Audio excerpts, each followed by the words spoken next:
Olá, pessoal! Tudo bem com vocês? Sou a professora Everly e hoje trataremos de um assunto muito importante, que é variação linguística. Vamos lá!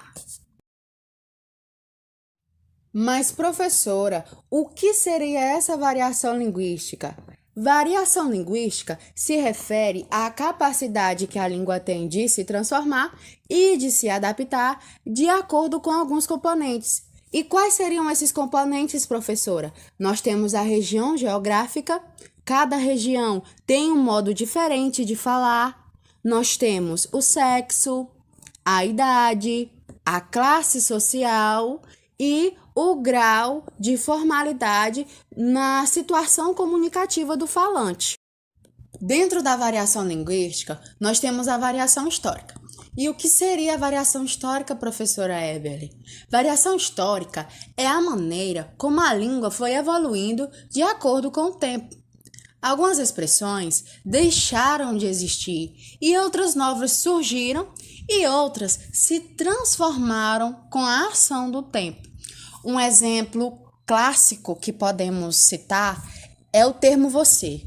No português antigo, a forma que as pessoas usavam para se referir às outras era vossa mercê. Isso mesmo, vossa mercê. Esse vossa mercê, ele sofreu um processo de evolução e foi substituído pelo vós-mercê. Esse vós-mercê, por sua vez, passou por outro processo de evolução e se tornou o atual você, que você usa, para se referir ao coleguinha quando vai pedir alguma coisa. Ei, você pode me emprestar um lápis? Ei, você pode me emprestar uma borracha? Isso mesmo. A variação histórica também está na escrita. Um exemplo disso é farmácia, a palavra farmácia. Antigamente, farmácia era escrita com PH. Isso mesmo, não tinha F não, era escrita com PH. E essa palavra sofreu um processo de evolução e esse PH foi substituído pelo F. E dando continuidade ao nosso assunto sobre variações linguísticas, sou a professora Carlita e falaremos agora sobre variações geográficas, também chamada de diatópicas ou variação regional. As variações geográficas ocorrem quando a mesma língua é falada de forma diferente de acordo com a localidade do falante. Essas diferenças ocorrem quando um falante brasileiro, um angolano e um português conversando nos três países falam-se português, mas há diferenças imensas entre cada fala. Não precisa ter uma distância muito grande. Aqui no Brasil, vemos a diferença de dislexes, palavras, ou de fonemas, sons e sotaques. Podemos dar como exemplo a macaxeira, que dependendo da região, ela pode ser conhecida como aipim ou mandioca. A mesma coisa acontece com a tangerina, que em algumas regiões as pessoas irão chamar de mexerica ou bergamota. Todas essas palavras, elas estão corretas, mas dependendo da região do Brasil, você ouvirá com mais frequência um ou outro. As gírias também variam bastante regionalmente. Cerveja, como por exemplo, ela pode ser conhecida como breja em São Paulo e serva no Rio de Janeiro.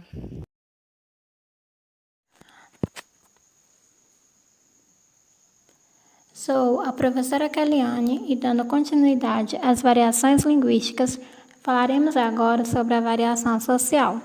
Mas o que é essa variação social? Bom, essa variação é um tipo de linguagem utilizada por um determinado grupo social que se diferencia dos demais falantes da língua.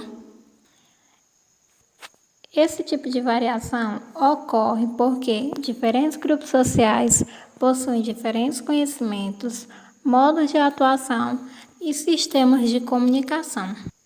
E essa variação está relacionada ao grau de escolaridade de cada pessoa, a classe social, seja ela classe A, classe B ou classe C, ao sexo masculino e feminino e aos grupos. E podemos citar como exemplo o grupo dos jovens, que utilizam-se de uma linguagem de gírias que é entendida claramente por eles. Olá, criançada! Beleza? Eu sou a professora Auris Nádia e hoje vamos dar continuidade do assunto sobre variações linguísticas. Bom, só que agora falando sobre variação situacional. Lembrando que essa variação ela é também chamada de estilística.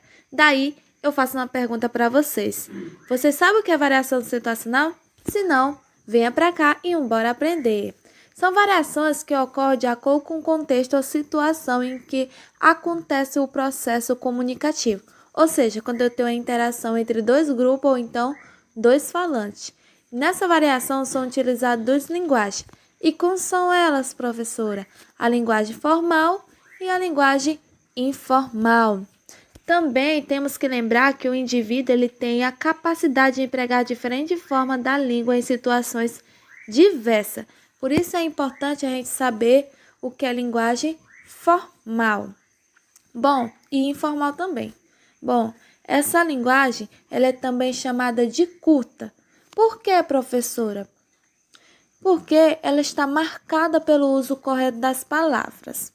Algumas características dessa linguagem é que ela segue rigorosamente as regras gramaticais, ou seja, não possui vício de linguagem e nem erro de concordância.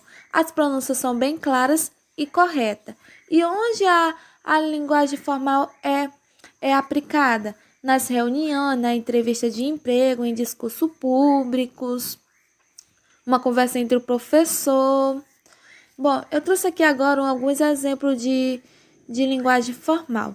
Primeiro exemplo, nós estamos muito cansados. Segundo exemplo, estou perdido e não sei chegar ao hotel. Terceiro exemplo, olá, como você está? Esses são alguns exemplos de linguagem formal.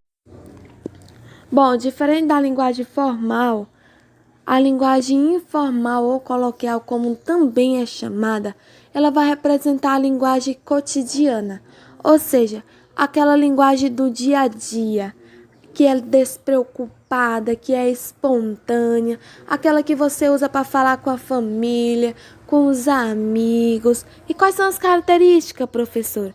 Uma das características é não se preocupar com os corretos das normas gramaticais.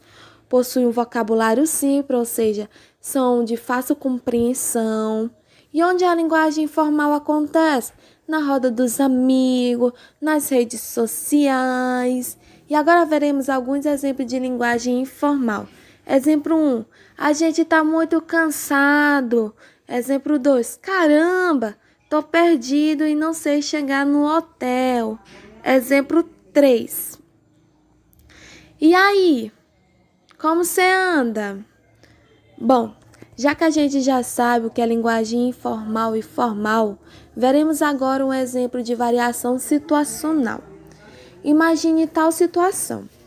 Um aluno chega para a professora e fala: E aí, professora? Eu e os brothers tudo tipo assim, não estamos achando maneiras para dia do Ney português. E a professora, ela ficou sem entender. Por que ela ficou sem entender? Porque aquela linguagem ela não estava adequada para aquele local. E qual seria a linguagem certa, professora?